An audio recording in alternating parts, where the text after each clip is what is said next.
So,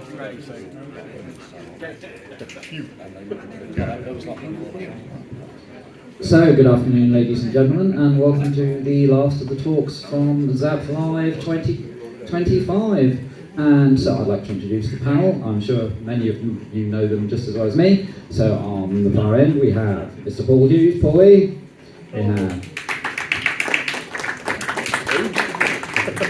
We have Tony Warriner.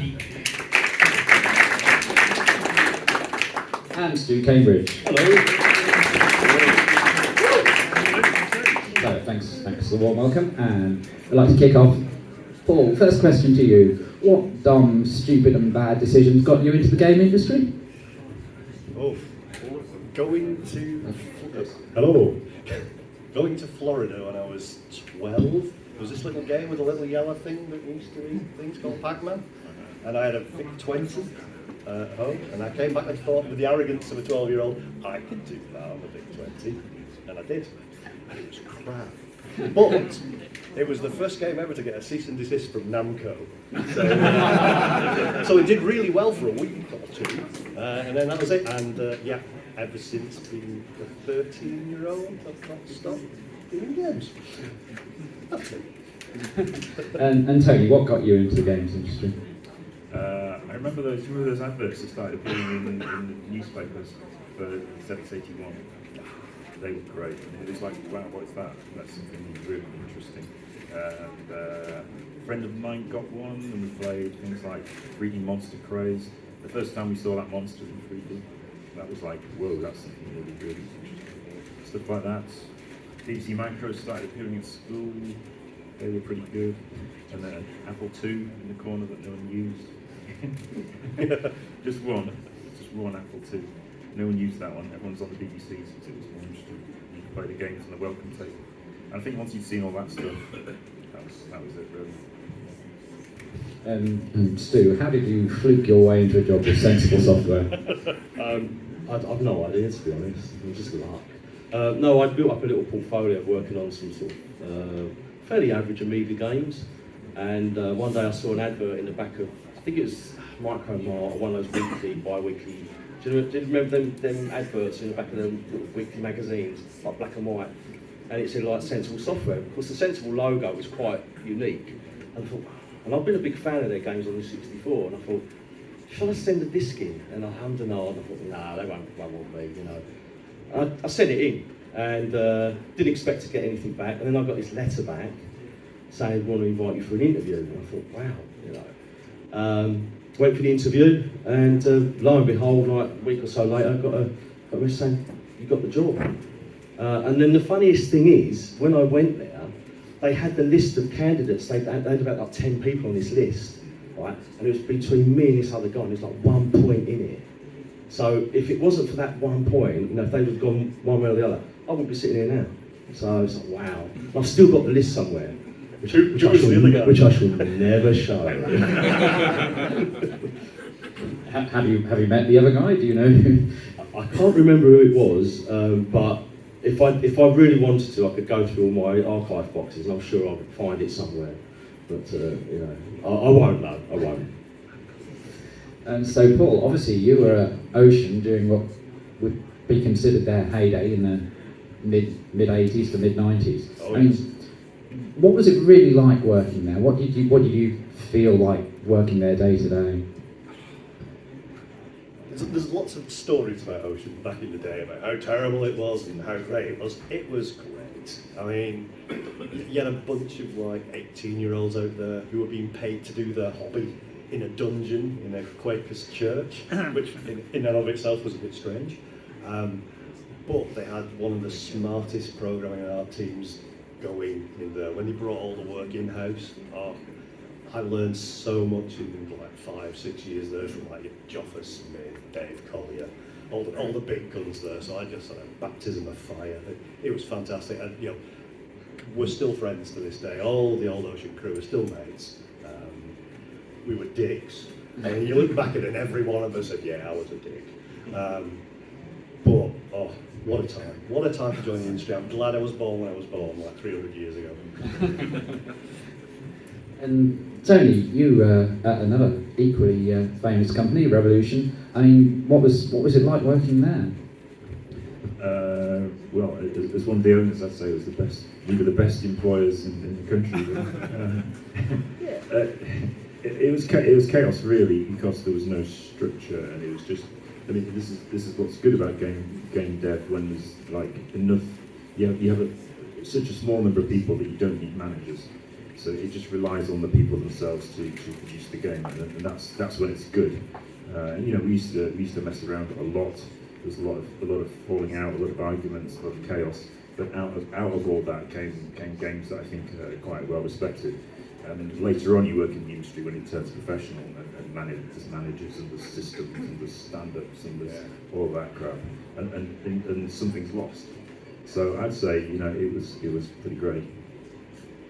You remember the good bits, and you know, there's a lot of stress, and you know, we didn't have enough money to do what we were supposed to do, and all this kind of thing. We were all working weekends and double hours and all of that stuff, and playing Doom at 11 at night, all that stuff.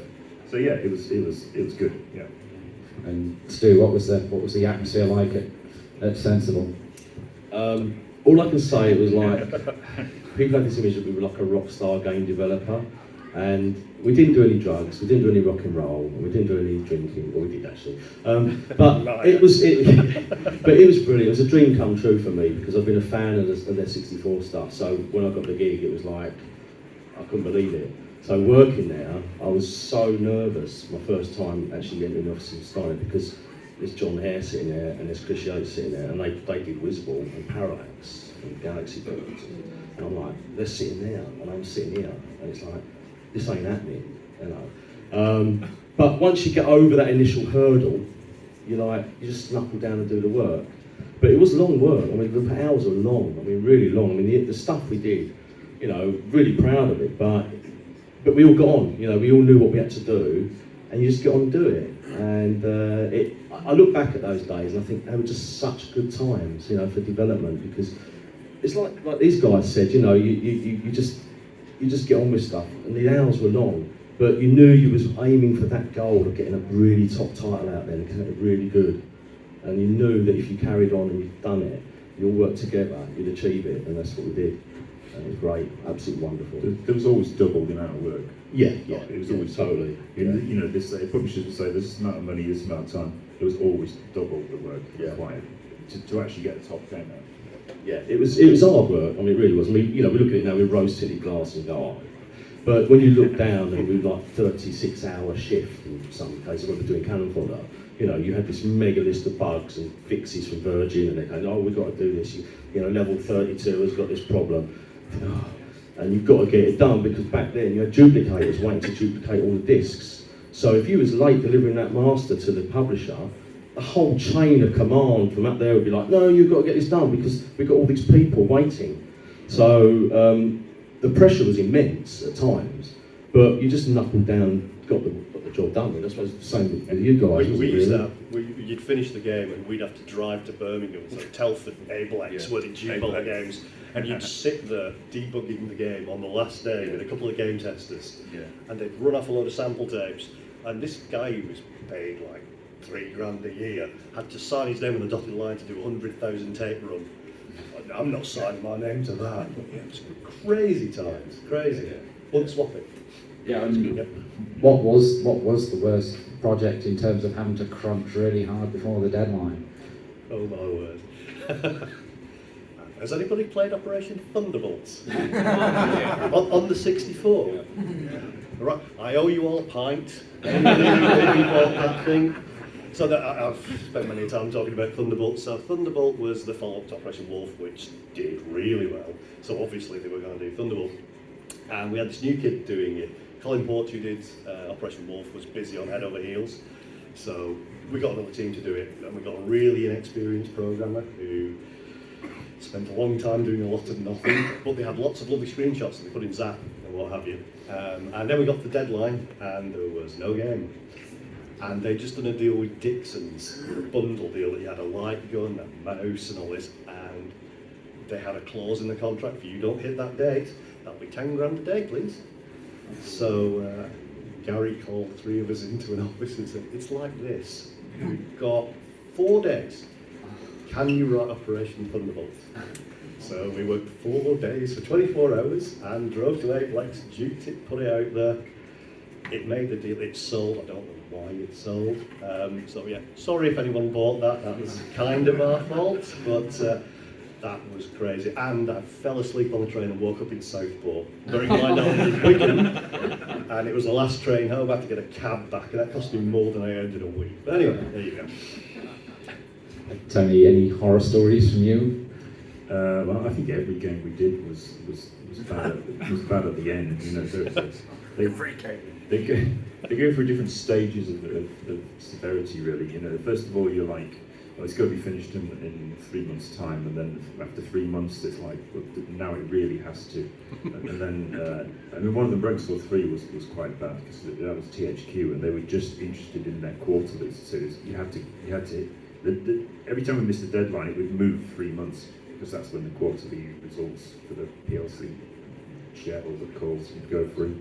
So it always shifted 3 months, and it shifted 3 months about 4 times, and then it started to get really severe. And the producer came from London, and he was like, he got himself a hotel, and he was in there all the time. So every day he was like first in and last out, and he was buying the pizzas. He was buying like 20 pizzas a night, something like that. And that was quite bad. And in fact, he was there. I mean, we had to be there as well. So that was going on, and we did like 3 months of that. And then it lapsed again into another quarter. But he was like, no, you've got a month or something like that. And then he moved his family. His whole family moved into the hotel with him. And then it got really severe. And the pizzas were coming, and then we moved on to Indian takeaways to get all the pizzas. And this went on and round and round and round. And then big corporate people from America started ringing up and saying, you know, we're going to pull everything and all that kind of stuff. So I think probably I think Hermski 3 was probably the worst, because there was all these mobsters from the PLC type places. You know, Wall Street is mobsters, so they were after us. Yeah, I mean, you've all seen the shift in the games industry from the bedroom programming teams to giant corporations. I mean, do you think there was a particular tipping point, or do you think there was a point where you felt, you know, oh, this is becoming too corporate, too professional now? I suppose not for my time at Ocean, because we just started, and when we got into the 16 bits and started doing 3D games, you had maybe 2 or 3 programmers on it, which was pushing it a bit, and a couple of artists, but not until really the PC 3D stuff started coming along that it really started getting big teams. You know, you'd have 10, 20 developers at any one time. And people are going to hate me for this. And they invented these people called producers, right? and I'm not entirely sure what they do, but they boss us around quite a bit. And it became a real job TM back at that point. I think it wasn't just a case of like me squabbling with an artist to try and get. I just need to run at 60 frames a second, and you can make those sprites 1 pixel shorter or whatever. But yeah, I think that's when it changed. When I don't know, what, 93, 94 or something like that? When it started becoming big? Yeah. I mean, once the publisher was effectively publicly owned, then it went wrong really. And you know, like before that, the end goal, the important thing was the quality of the game. So we might go, let's not be paid or whatever, and we'll work the weekends. But the end goal was, the only important thing was the quality of the game. But when it changed to the PLCs, then the product, it just had to ship. It had to ship, and the products and the numbers were the important thing, and that was a shift. It was a flip. You know, it's one thing and it becomes another thing. Can I just add that for me, I saw a transition taking place in the industry where you could see the corporatism coming in, and that was after Cannon Fodder, and we were doing essentially golf, and you could see that the pressure was being put on us to get that game out really quickly, and it just didn't happen. You know, we could only do so much. And then with Sensible themselves, we had this sex, drugs and rock and roll game that was being developed, and that was just eating the company alive, because the resources it was pulling out of the company's coffers was immense, you know. And you could see it. I mean, I was there, and I would go down. I mean, when it was a handful, like 5 or 6 of us, and we was just doing like Amiga games, it was great, absolutely fantastic, the best place to work you could possibly imagine.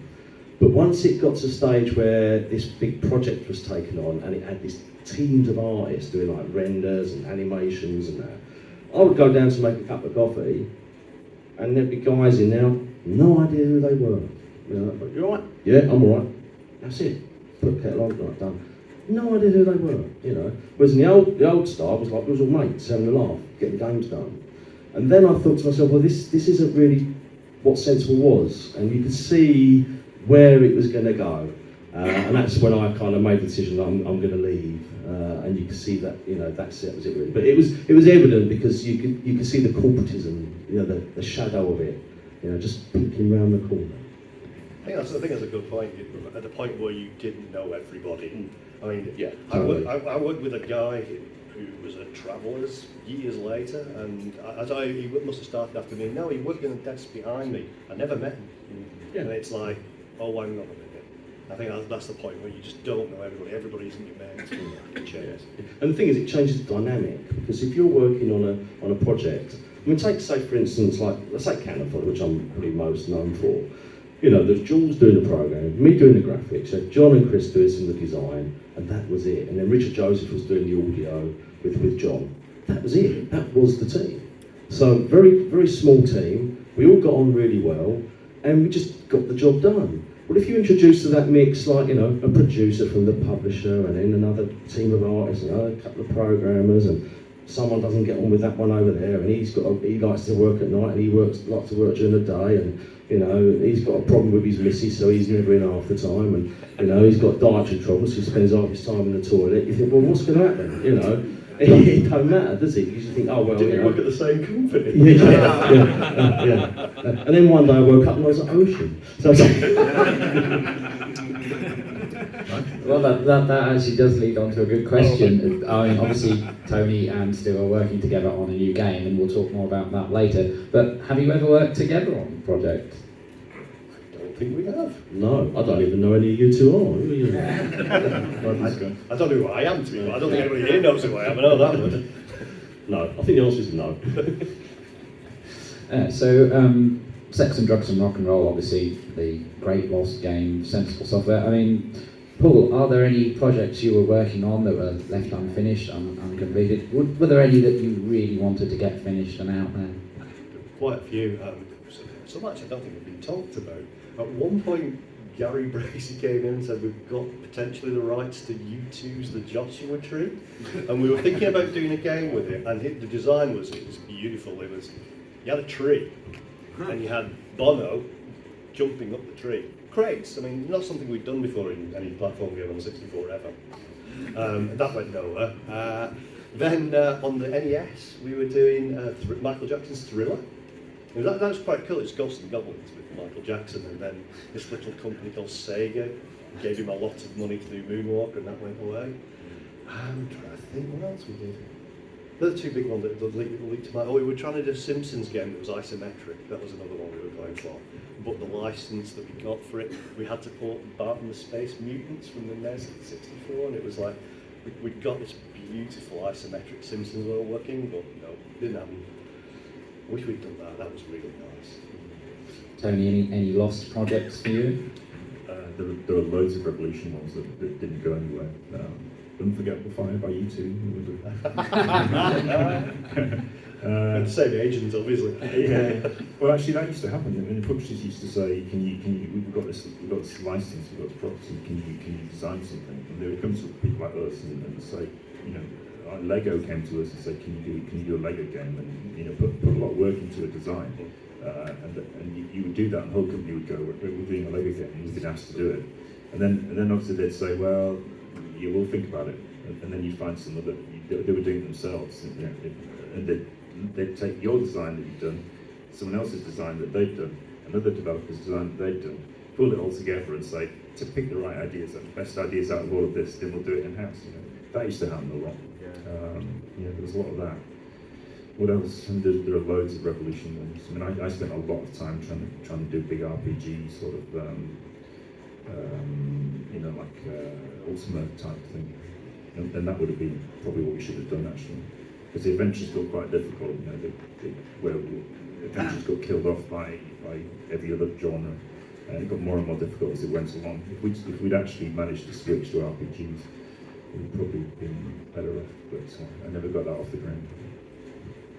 And Steve, do you remember any other games you wanted to get finished? Yeah, I mean, when I first started at Sensible, they'd signed to Microsoft, and it nearly all went pear-shaped, because when Microsoft went under, Sensible could have actually suffered and gone under, and we would have been out of a job.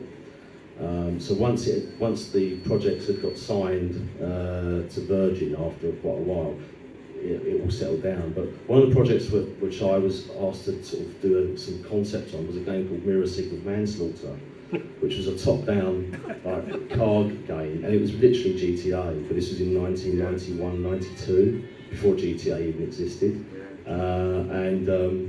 I often think to myself, if a publisher had picked that up at the time, we would have got there first. And there was another project called Molotov Man, which was like Bomberman, which we tried to get out and the publisher wasn't interested. That was for the SNES. And one other final project was just before I left Sensible, I was contracted to do a game called Have a Nice Day, or AKA Office Chair Massacre, which is a first-person shooter set in an office block where it all. We're sensing a trend here. I don't know what was going on there. And that was a project we was doing for the PlayStation 1, and it just didn't really go anywhere. Did a lot of work for that one, worked with Chris Yates on that one, and it just didn't happen. So it's a shame, because you start putting effort into something and then it doesn't have any longevity. You think, it's a shame, but it is what it is. But that's about it, really. There wasn't many others we did, because we were too busy working on the main projects you all know about. So yeah. We'll go the other way along this time. I mean, Stu, what do you think is your most successful project that you were involved in?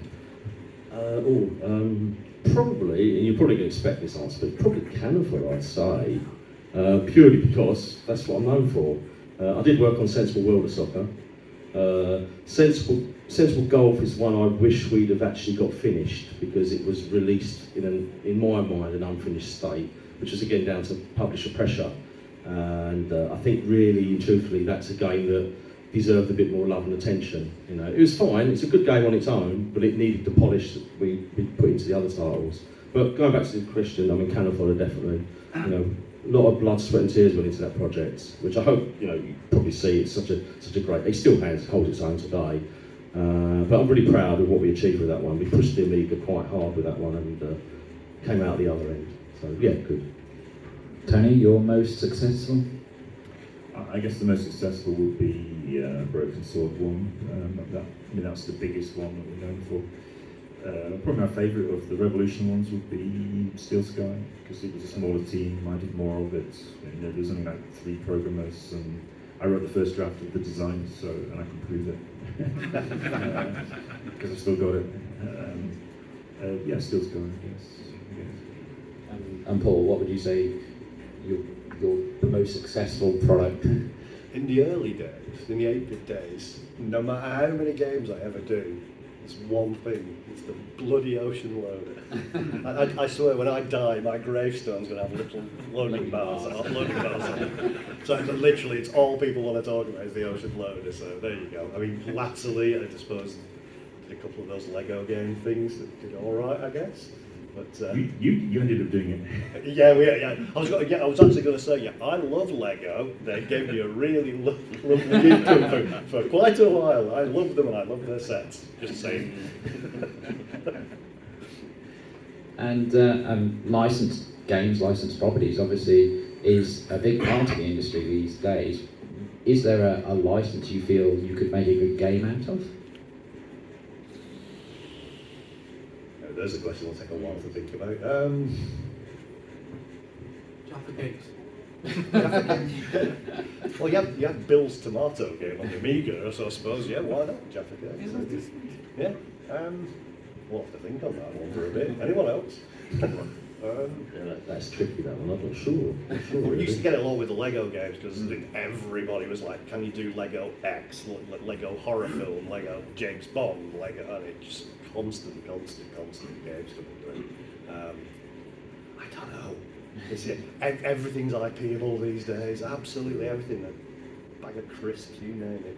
There probably is a game with skips. Action biker. Comfy, There you go, action biker. And there was Weetabix, remember the Weetabix? The Weetabix game, yeah. Really old Yeah. games, aren't they? We're really showing our age. All just fields round here. Get off my land. Our games were on cassette. Picture Tyler Swift.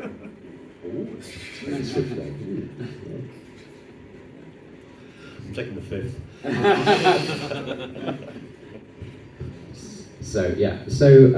think we'll turn now to the subject of Herbex Warriors. So Tony and Stoo are working together on this.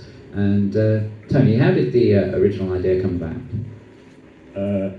Pretty much on this panel 2 years ago, when Stoo and I were sat next to each other, and then we got talking afterwards, and said, you know, we've got a very similar shared history going back to the 90s, and we believe in many of the same concepts or theories and ways of doing things, and we just you know, like a lot of people, we're slightly at a loss, and what we do in the modern world, you know, the modern games industry, which is so corporate and all the rest of it. And then we looked and we saw where we were at this show, and all the people and enthusiasm, and it was, you know, it was like euphoria, wasn't it? Yeah. The talk we did here, and we thought there's something here. You know, we should be making games for these people, and we just got started talking. And like a year later, we started on going. Yeah, and it was quite funny because I'd known of Tony's work beforehand, and because Tony had written a book about, you know, his time of revolution, and it was quite, you know, it was just, I think it's massive. It's mostly photos. and I, you know, because I'm quite a helpful sort of chap, I said, do you want to hand out the car with the boxes? So got talking, and like Tony said, we just shared a lot of the similarities of views of how to develop games and sort of games we wanted to do. We just said, maybe we should do a game one day. And then, like, obviously a year later, we started thinking, this might be quite a good idea. And we just started talking about what game we would like to do, and we took different arcade games. And with the Spectrum next, we thought, that's not a bad machine. We spoke to Chris, and he said, yeah, go for it. So we came up with an idea, and put the wheels in motion, as it were, and started developing this game. Yeah, Zzap Live Show is the genesis of Herbex, really. Yeah. So thank you, Zzap Live Show. So next year I'll be joining in. We need a loader. Touché, sir. Touché. So Tony, could you just describe a little bit about what the game's like? I know there's been demos available to play here this weekend, and the Kickstarter is coming soon. So perhaps you could tell us a little bit about the game itself. Well, it's about a couple of Herbex explorers who get dragged into something more than they expected. It's an action game. It's an arcade game. Nice, simple action gameplay, but then as you play it, it opens up and there's more puzzles and more story. So, you know, it starts as what you would consider as an arcade game, but then, you know, it becomes a more modern game as it progresses, because there's more elements to it than you would get in an arcade game or even an 8-bit game. So, but it slowly expands into a more broader experience. What would you say, Steve? Yeah, I mean, when we was talking about it, I've got quite an interest in South America, and certainly the ancient history of South America. Sites like Tiwanaku, Teotihuacan, places like Mexico, and I thought it'd be quite a good location to set a game. So the two urban explorers both sort of visit this location, and they find like this, what they think is like an ancient ruin, which, as Tony said, you know, it all starts off fairly normal. You know, you've got your scorpion spiders, all the sort of wildlife around these ancient ruins, like all these H blocks that you see out there. And as they go in, they discover that it's a little bit more paranormal than they first thought. And so you get introduced to sort of all sorts of weird paranormal things. And it just leads us into our own world where we can do what we like, really. We ditch the South American stuff a little bit and then go off at a tangent and do just pure arcade gameplay with this little mixture. We've got this really cool, actually, it's got this like little mixture of RPG stuff in there. There's lots of puzzles you can unlock. And it's kind of not a thoughtful way of playing an arcade game. So rather than just blasting the crap out of everything, you can think, well, if I go that way, there might be a reward. But if I go that way, it's quicker. You know, but there's a lot more baddies there or something. So, or there's traps, or there's like, you know, things to unlock. And when we set about doing it, we worked it out that if we kind of try and get the right combination of all these elements, we should be able to create a really fun game for us, really. And if people share that sentiment with us, then we'd all, it'd be great. And so far, we showed the project, early version of the project last year at Crash, and we was really nervous actually, because we didn't know what to expect. Because when you're doing a game, you do it with your best intentions, but you don't know how the public are going to react to it. They could go, oh, rubbish. But feedback was amazing, and it kind of spurred us on to carry on working on it. And we've really ramped up the last few months, and we're launching the Kickstarter to kind of finalise the project and get it out the door. The game's pretty much written. I've just got to do some level designs and get some more graphics drawn up for it. But all the game mechanics are in place, and again, the feedback today and yesterday was brilliant when people who played it, and we're launching it soon. So yeah, it's a great arcade little game we're working on. Yeah, to me it reminds me a lot of Gauntlet, it reminds me a lot of Zombies Ate My Neighbours, which are really fun games, and that sort of exploration style is really good fun. Yeah, I mean, we took elements. Originally we was looking at Gauntlet, and then we kind of picked out ideas that worked for that particular game, and then we kind of run with them in our own direction. We thought we'll take that element, and then we'll just create a game about it, and then add the extra bits in. But the funny thing is, when I did the hedge graphics, I'd drawn these like stone walls and stuff, and I thought it looks a bit bland. I'll add some shrubs. So I thought, well, I'll just put some shrubs in there that you can just run around, just a bit of visual difference, And then last year, someone said, oh, Zombies Ate My Neighbours. We're going, what? And I'd forgotten what it looked like, because I ain't seen it for donkey's years. So when I got home, I loaded it up on the Mega Drive, and I'm thinking, oh yeah, but the graphics ain't the same, but I kind of get what you mean. So yeah, I suppose, you could compare that, but it is like you're running around and it's an adventure. So I suppose that kind of viewpoint is very similar. But one thing I will say, and I didn't realise, is the sprites in Cannon Foot were like that high. It's like about, 12 pixels or something. And unintentionally, the sprites in this game are about that high, about 12 pixels. So really, you could do a crossover between this and Cannon Fodder and not even know, Perhaps that could be a hidden level there. Hidden level, Cannon Fodder, yeah. Next Kickstarter. Yeah, that'll be the next one, yeah. And so you did say there, so you're sort of dividing up the task, the process of developing the game between you. You're both involved in. Yeah. So I'm basically my role is graphics and level design, and then Tony will have his input on levels and what he thinks works. And Tony's just creates an amazing little game engine which allows us to do all these really clever little things, like smashing down walls and holes in floors and traps that spring up and spikes that come out of the wall and all sorts of good stuff. We've even got the Indiana Jones bit, the great big boulder that comes down. We want to put that in there so we can get areas that comes down. You've got to run out of the way, and there's one with fire, but there's a trail of fire, so we're putting things like that in there. So we're trying to put as much as we can. Stone. Yeah.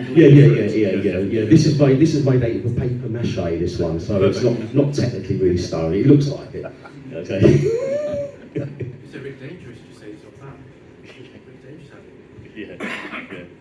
Need to be careful after the shrubbery scandal. Yes.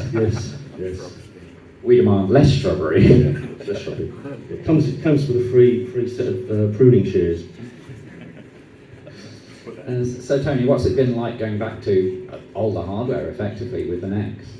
Well, it's kind of old and kind of new at the same time. So it's so much more powerful than the old 8-bits, but it's not really like that.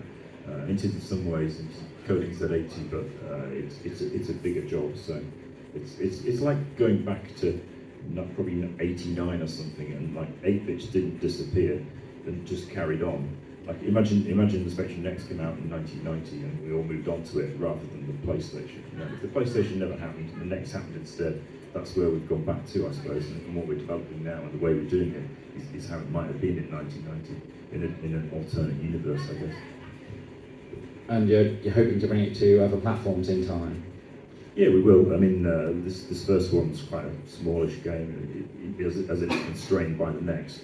I guess we'll move on to bigger platforms, retro ones at first, and then maybe PC, Steam later on, Switch and stuff like that. Yeah, we have got plans to do an Amiga AGA version later, because the machine, 68 or 20 base, it'll just handle it really nicely. And with the increased palette of the Amiga, I can get the graphics to do even better. But like Tony said, we have got plans to take this game on a journey of different platforms, but we're not going to just port it and just leave it. We're going to enhance every version. So, you know, with the like I say, with the AGA version, all the graphics will be updated to make it look like an AGA game. And the same if we do, like, you know, say we do a port to like Dreamcast or whatever, then it'll have all extra effects on it. Be a different game, but an enhanced version with extra bits in it. So, but ultimately, we're trying to create something really big with it and just see where it goes. Just run with it and see where it takes us.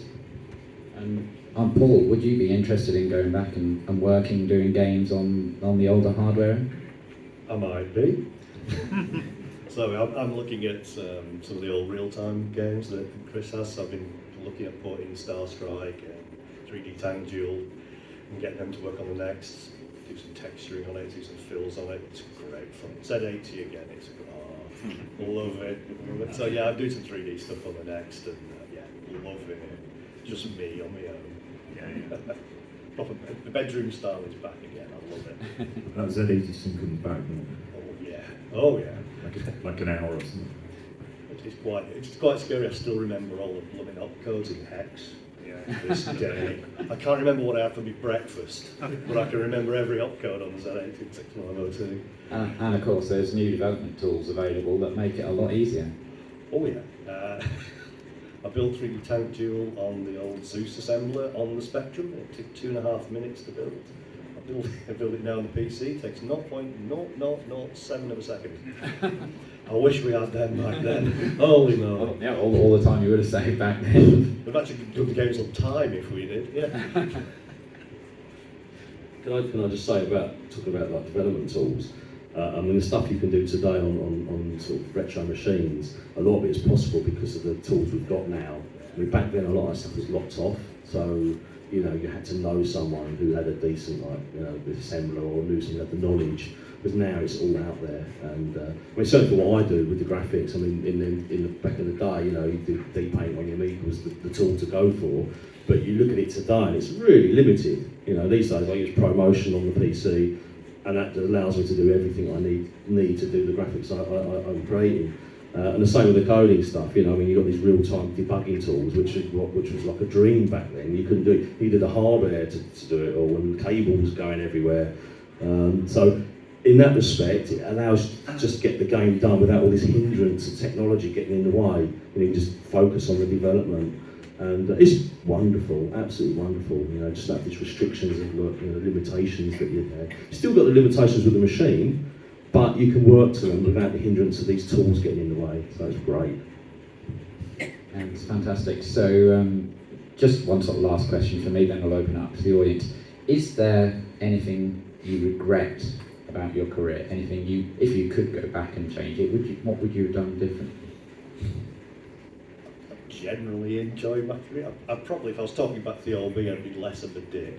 Quite frankly, a 16-year-old suddenly having his hobby turning into a career. Yeah, if you'd have known me back then, I was a dick. Be less of a dick. That's simply the stuff I've done. Actually, no, I wouldn't have done Mag Max. Again, if anybody bought Mag Max on a 64, right, okay, Mag Max. Would you? I owe you a pint. Sorry about that. Sorry. Actually, I bought it too. So you owe me a pint. I loved it. Excuse me, Mad Max was about 200 quid the other day on eBay. I was wondering why. Now I know the reason why.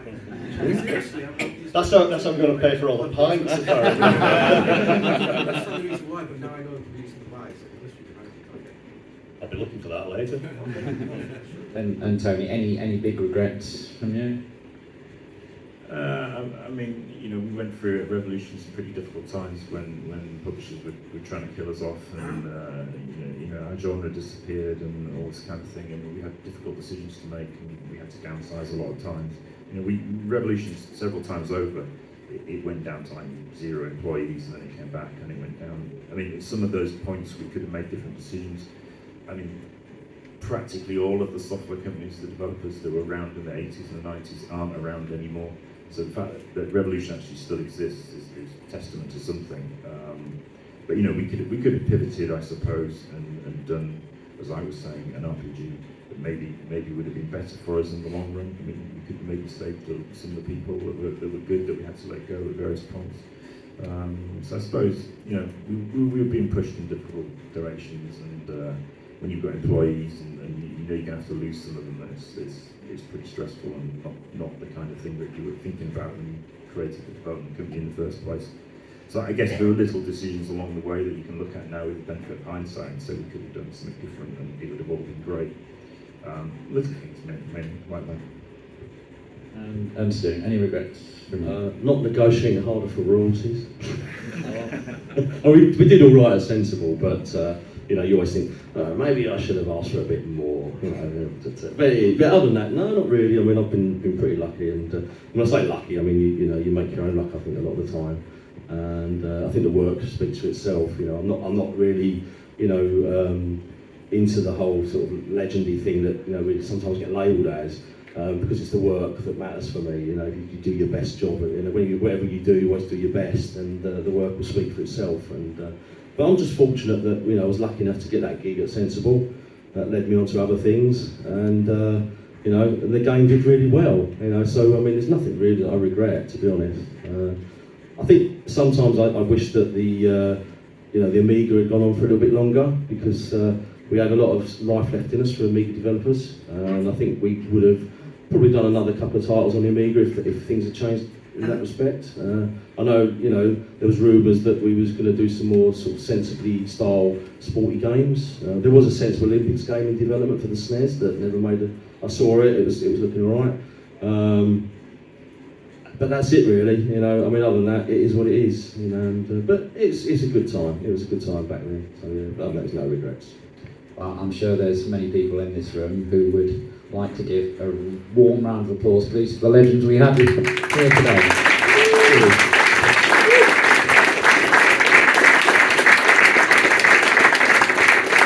And now we'd like to throw it open to some questions from the audience. I missed this gentleman out earlier, so I'll go to him first.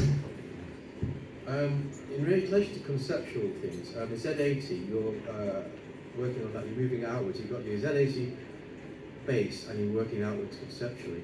Now from Stu's point of view, he's doing the concept, so he started at 16-bit and he's working back sort of down.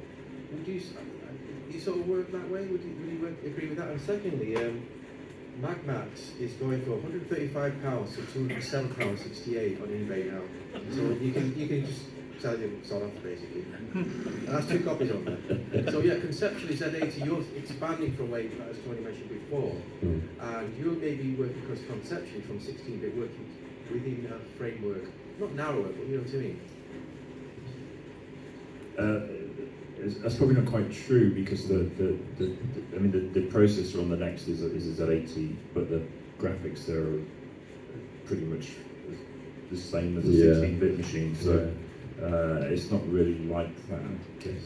I mean, the biggest thing with working on the Next is that it's only got a 9-bit palette. So you've only got like 512 colours to choose from.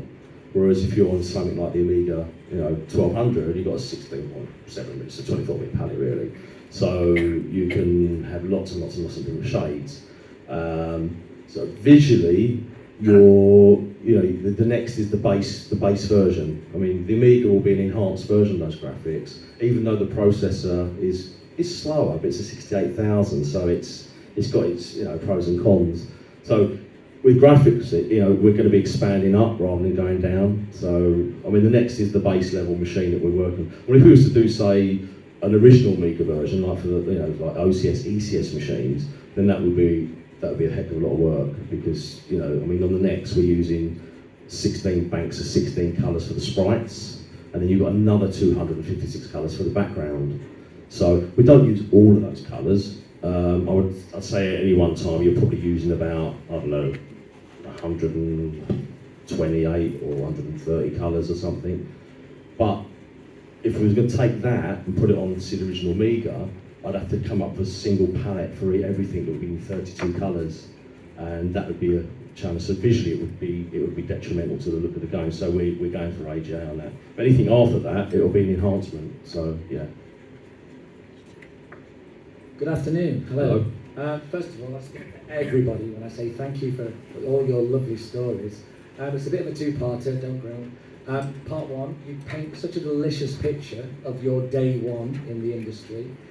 If I had the DeLorean outside, besides lottery numbers, and we went back to day one, what piece of advice, not regrets, and I refuse to, I've heard about you, Paulie, I don't believe you could ever be a dick.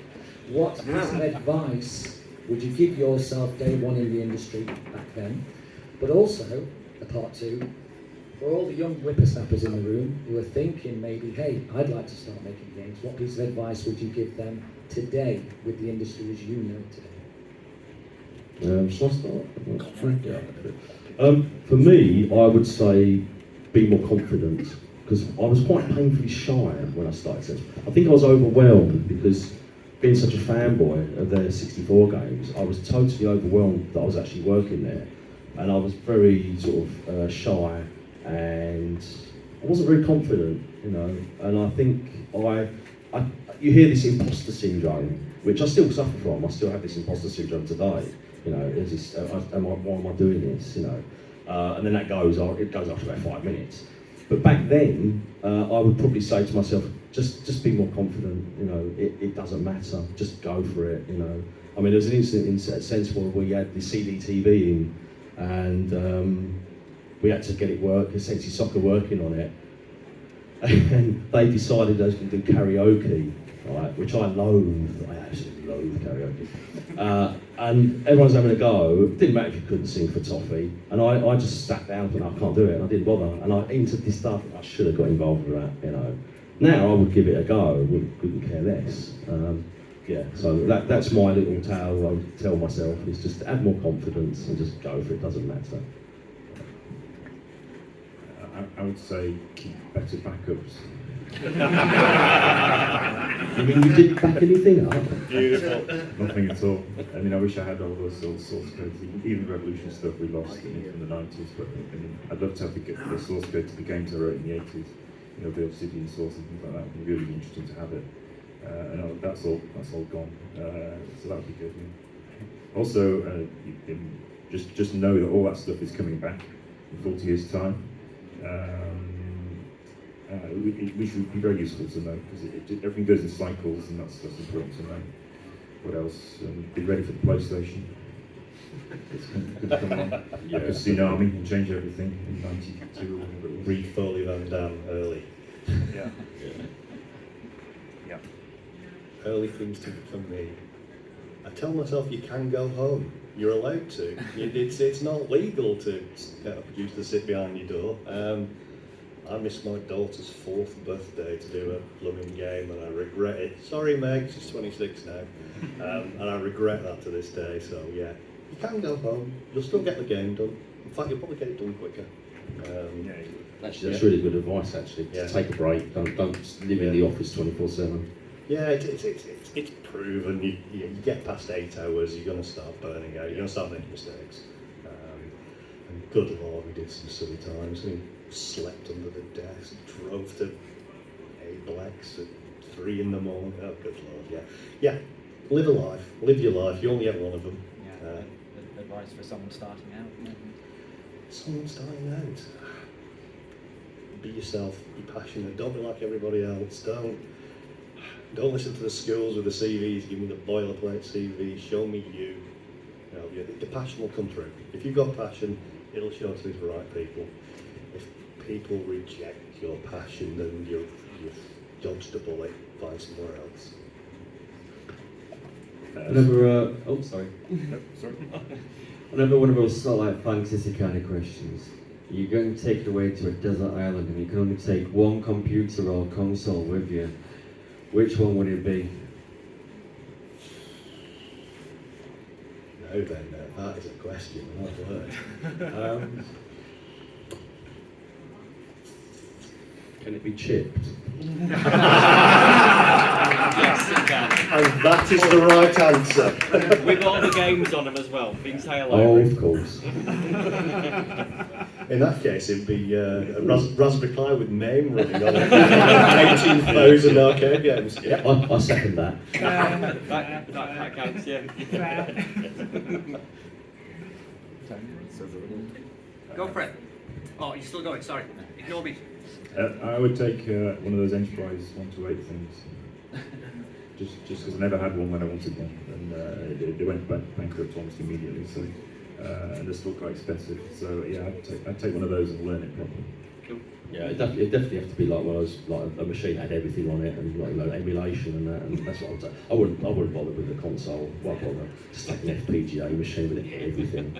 And going back to that gentleman's question over there, giving somebody advice, I would say to them just basically just go for it.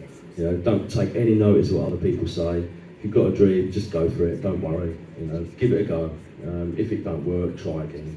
You know, and today you've got all the information out there that you need to create a game or to create artwork. Just use it. You know, just do it. Also, keep that comics multi-system dev kit that I had on my desk. Oh, I wish I'd kept that.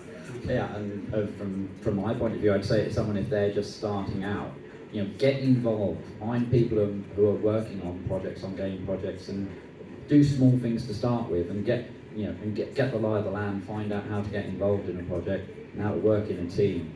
And that is probably one of the biggest skills that's going to see you through the rest of your career is working in teams with people, because you need to do that.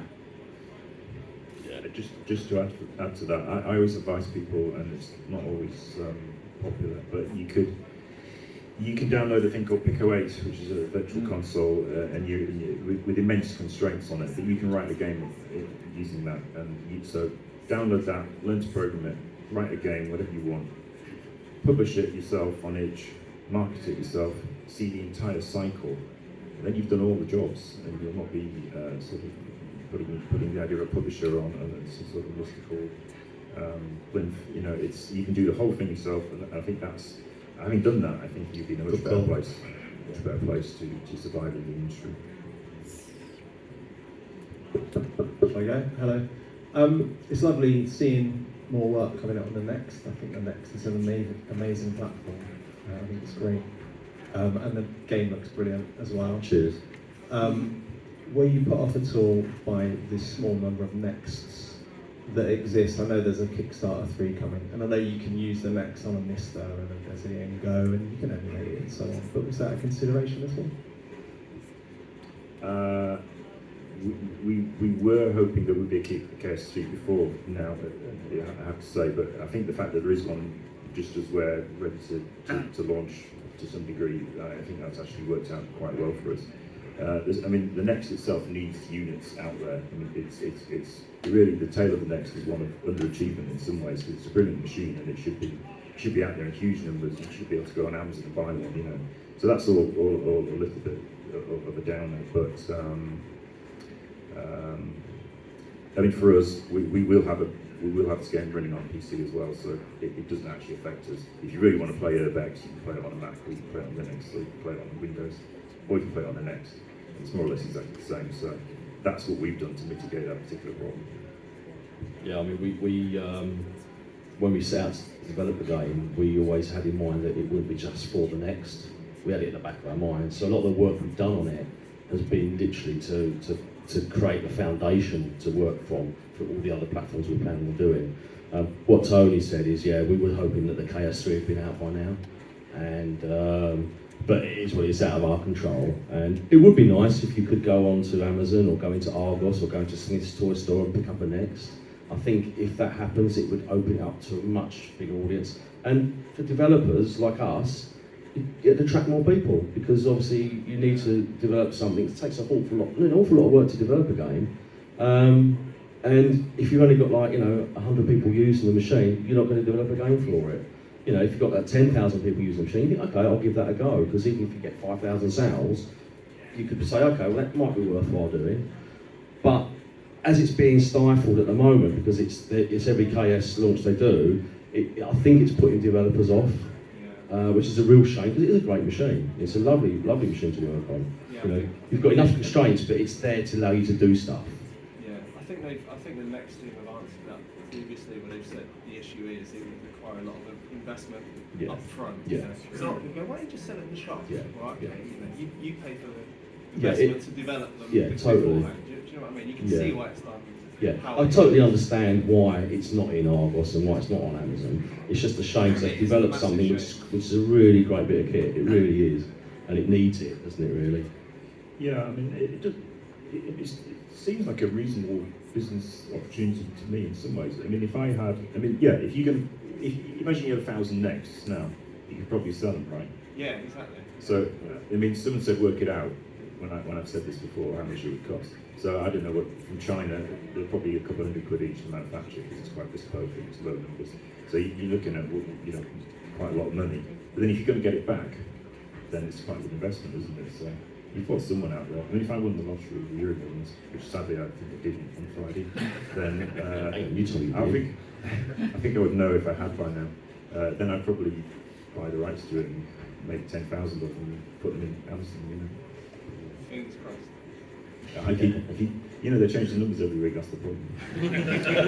Next lady here has got a final question.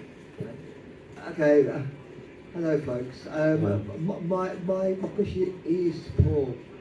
What's the story behind the fishing game she did for the TV show Drama? Oh my word, no, that's a niche one. I can't remember the guy's name. There was a guy who wrote Danger Mouse. Brian somebody or other. He came in to see us, and they were doing a TV program about this kid who was mad on fishing, and he played this fishing game. It's Cosgrove Hall, Brian Cosgrove. Thank you, that's the one. Yes, and bizarrely, yeah, me and John Palmer got together and did this little animation of a guy fishing with a little score, you know.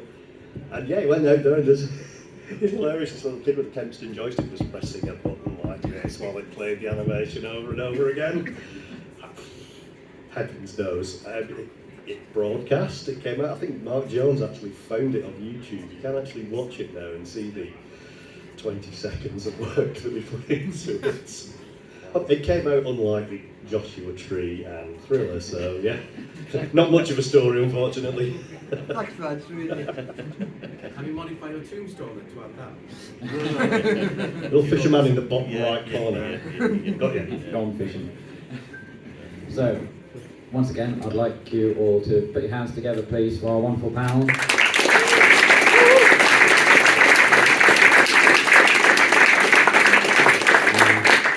I hope you all enjoyed the panels this weekend. And please do keep an eye out on Kickstarter, not only for Herbex Warriors, which will be heading there soon, but also this week on Thursday, Heart of Neon, the documentary on Jeff Minter, will also be launching on Kickstarter. So either go to Kickstarter or heartofneon.com to keep up with that. And finally, a thank you from me for everyone who's attended the talks. I've really enjoyed doing them this time. Yes, Ben, I was about to say it. And as my colleague Ben has just reminded me, the raffle will be held in here shortly. And of course, our esteemed guests will sign something for you if you ask nicely. Can I just say one more thing? Just one more thing. We've got some flyers for the Kickstarter campaign on our little table. So if you want one, just come and grab one. It's got a QR code link to it, and yeah, and even if you want us to sign it, we'll even sign it for £10 each, all right? Only joking. Cheers. Thank you, everybody. Round of applause for Andrew as well for doing these.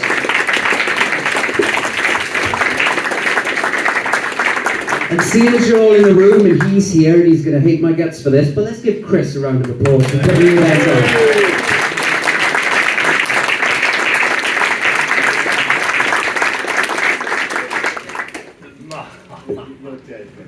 If anyone hasn't bought a ticket yet and wants to buy, we are here.